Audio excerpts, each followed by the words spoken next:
நீங்கள் யாருனாலும் இருக்கலாம். நீங்கள் சிங்கராக இருக்கலாம், ஸ்டாண்டப் காமெடியாக இருக்கலாம், ஹெச்ஆர் ப்ரொஃபஷனலாக இருக்கலாம், மோட்டிவேஷன் ஸ்பீக்கராக இருக்கலாம், ஆக்டராக இருக்கலாம், ஹஸ்பண்ட், ஒய்ஃப், பசங்க, ஸ்டூடெண்ட்ஸ் யாராக இருந்தாலும், if you want to learn the art of performing live அப்படின்னா you should not miss this workshop. எங்கெல்லாம் பர்ஃபார்ம் பண்ணிருக்கேன்னு தெரியுமா? கோயில் திருவிழா, கல்யாணம், பப்ளிக் ப்ரோக்ராம்ஸ், சபா ப்ரோக்ராம்ஸ் இதெல்லாம் பண்ணி then I found my own style. Then I started performing all over the world.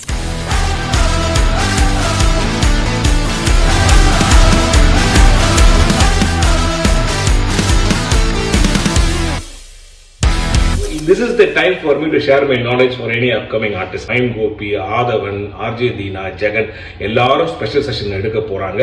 அது மட்டும் இல்லாம அன்னைக்கு பார்ட்டிசிபேட் பண்றவங்க எல்லாருமே is the same day evening we all will perform live for a ticketed audience. இந்த நம்பருக்கு கால் பண்ணி ரெஜிஸ்டர் பண்ணீங்க. It's a one day workshop. Let's all have great fun.